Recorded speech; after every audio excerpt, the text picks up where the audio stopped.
খুব কনফিউশন হচ্ছে। আমার বাড়ির খুব নিয়ার কেউ রিলেটিভ বা আমার নিজের অ্যাঞ্জিওগ্রাম হয়েছে। অ্যাঞ্জিওগ্রাম হওয়ার পর ডাক্তারবাবু বলেছেন যে হার্টে ব্লক আছে, স্টেন্ট করতে হতে পারে অথবা বাইপাস সার্জারি করতে হতে পারে। ডাক্তারবাবু আমাকে দুটো অপশনই দিয়েছেন। আপনি কি করবেন? আপনার কাছে যখন এই সিচুয়েশন আসলো, আপনি কনফিউজড যে কি করা উচিত, সার্জারি করা উচিত নাকি স্টেন্ট করা বা অ্যাঞ্জিওপ্লাস্টি করা উচিত। আসুন আমরা এই কনফিউশনটা কিভাবে ক্লিয়ার করা যায় তার একটা ছোট্ট প্রচেষ্টা করি।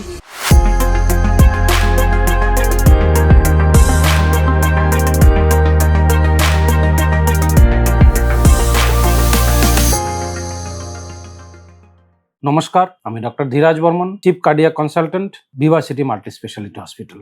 সাধারণত হার্টে ব্লক হলে পরে যদি 70% বা তার বেশি ব্লক হয় তখনই ইন্টারভেনশন করতে হয়। যদি তার কম ব্লক হয়, recommendation as per the international guideline, সেই গাইডলাইন মেনে 70%-এর উপরে ব্লক হলে পরে তখনই ইন্টারভেনশন করা হয়। তার থেকে কম ব্লক হলে করা হয় না, এ নিয়ে কোনো সন্দেহ নেই। যদি 70%-এর কম ব্লক থাকে সেখানে আমরা শুধুমাত্র ওষুধপত্র এবং লাইফস্টাইল মডিফিকেশনের কথা বলি, এবং তারপরেও যদি দেখা যায় যে 70%-এর কম ব্লক কিন্তু ওষুধপত্র খেয়ে লাইফস্টাইল মডিফিকেশন করেও পেশেন্টের অসুবিধা দূর হচ্ছে না, তখন ডাক্তারবাবুর পরামর্শ নিতে হবে। কিন্তু 70%-এর বেশি ব্লক থাকলে পরে আমাদেরকে অবশ্যই একটা ইন্টারভেনশন করতে হবে। অ্যাঞ্জিওপ্লাস্টি করব না বাইপাস সার্জারি করব।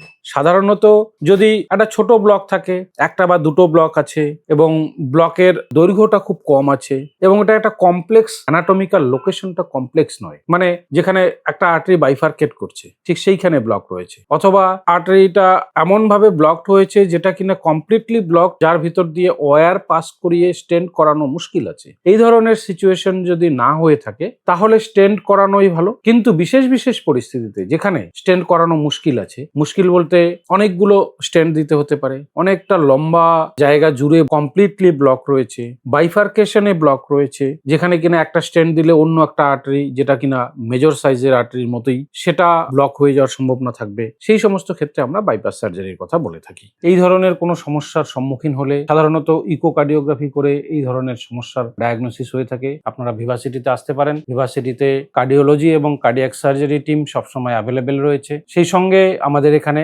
মুক্তি যোগা বলে একটি অর্গানাইজেশন রয়েছে, যারা কিনা ফিজিক্যাল ফিটনেস, ফিজিক্যাল অ্যাক্টিভিটি এবং ফিজিক্যাল ওয়েলবিং নিয়ে আপনাদের সঙ্গে আলোচনা করতে পারে এবং আপনাদেরকে অ্যাডভাইস করতে পারেন। আপনাদের নিউট্রিশনাল সাপোর্ট বা নিউট্রিশনাল অ্যাডভাইসের প্রয়োজন হলে আমাদের কাছে আসতে পারেন। আমাদের এখানে সবসময় নিউট্রিশনিস্ট অ্যাভেলেবেল রয়েছেন।